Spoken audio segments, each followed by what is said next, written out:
Hi friends, Kesari chapter 2 the untold story of Jallianwala Bagh. Karan Singh Tyagi దర్శకత్వం వహించిన ఈ సినిమాని కరణ్ జోహర్ నిర్మించారు. జలియన్ వాలా బాగ్లో జనరల్ డయ్యర్ జలియన్ వాలా బాగ్లో చాలా మంది సిక్కుల ప్రాణాలను తీసేస్తాడు. 2000 మందికి పైగా ప్రాణాలు పోతాయి.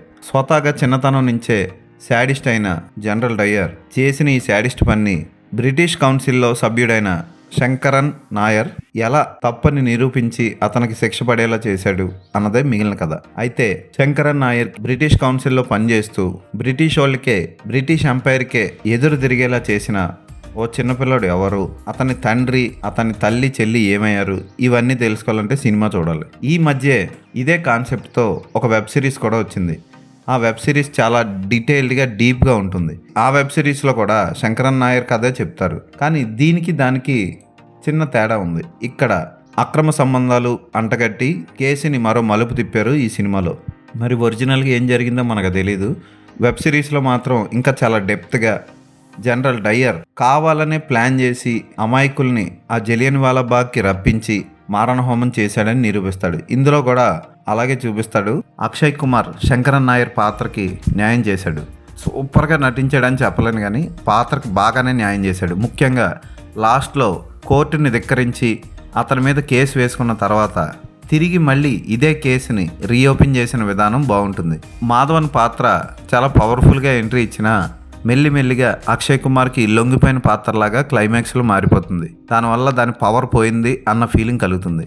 అనన్య పాండే చాలా రోజుల తర్వాత సభ్యతగా, సంస్కారంగా కనపడింది ఈ సినిమాలో. ఇంక ఈవిడి కూడా పెద్దగా చేసేదేమీ లేదు. ఉన్నంతలో ఆ పాత్రకి ఏదో కొంచెం న్యాయం చేసింది. ఫేస్లో ఇంకా ఫీలింగ్స్ పలకడం చాలా తక్కువ కనిపిస్తున్నాయి.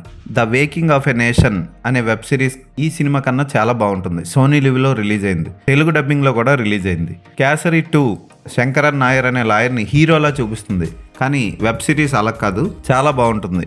ఈ సినిమాలో కూడా ఫోటోగ్రఫీ బాగుంటుంది.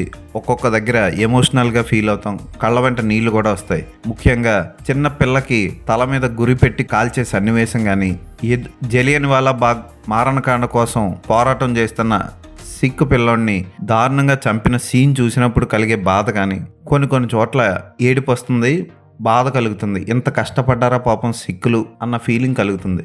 ఏదైనా ఈ సినిమా ఒకసారి చూడొచ్చు. 2 గంటల 10 నిమిషాలు ఉన్న ఈ సినిమా పర్వాలేదు అనిపిస్తుంది. ఈ సినిమా మొత్తంలో ఒక పాట వస్తుంది క్లబ్లో. ఆ పాట పెద్ద అనవసరం అనిపిస్తుంది. ఫోటోగ్రఫీ బాగుంటుంది, ఎడిటింగ్ బాగుంటుంది. చాలా తక్కువ రన్ టైం ఉండడం ఈ సినిమాకి ప్లస్ పాయింట్. ఆర్ట్ డైరెక్షన్, ఆ కాలం నాటి పరిస్థితులను క్రియేట్ చేసిన విధానం బాగుంటుంది. ఇండియన్స్ని కుక్కల్లా చూసిన బ్రిటిషర్స్కి ఒక ఇండియన్ ఎలా సమాధానం చెప్పాడు అన్నది బాగుంటుంది. బాగానే తీశారు ఈ సినిమాలో. రెజినా కాసాండ్రా అక్షయ్ కుమార్ భార్య పాత్రలో నటించింది. ఆవిడికి కూడా పెద్దగా సీన్స్ ఏం లేవు, కాకపోతే చూడముచ్చటగా పట్టు చీరలతో అలంకరించుకొని ఉంటుంది అంతే. ఈ సినిమా కేసరి 1 అంతా గొప్పగా ఉండదు. ఆ సినిమా చూస్తున్నప్పుడు క్లైమాక్స్ 30 నిమిషాలు మనం కళ్ళంట నీళ్లు తెచ్చుకుంటాం. ఈ సినిమాలో కూడా అటువంటి సన్నివేశాలు ఉంటాయి. ముఖ్యంగా జలియన్ వాలా బాగ్లో జరిగిన సంఘటన పిక్చరైజ్ చేసిన విధానం కళ్ళ వెంట నీళ్లు తెప్పిస్తుంది. ఈ సినిమాకి నేను ఇచ్చే రేటింగ్ 3.5/5.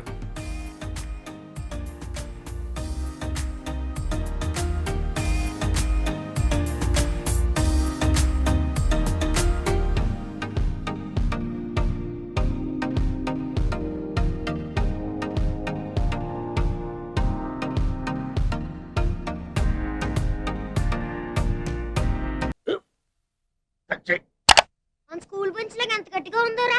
కొట్రా, కొట్టు, పర్లేదు, కొట్టు. అబ్బా చేయి నొప్పి పెట్టేసింది బాబాయ్. ఆ, నీకు నొప్పి ఏంటి ఆ, నువ్వు కొడతావా? కమా బిట్ మీ యార్. వద్దు బాబాయ్. వాడిని నేను కొట్టడం లేదమ్మా, వాడినే నన్ను కొట్టమంటున్నాను. ఆ, నువ్వేం కంగారు పడక్కర్లేదు. అడుగుతావేంటి?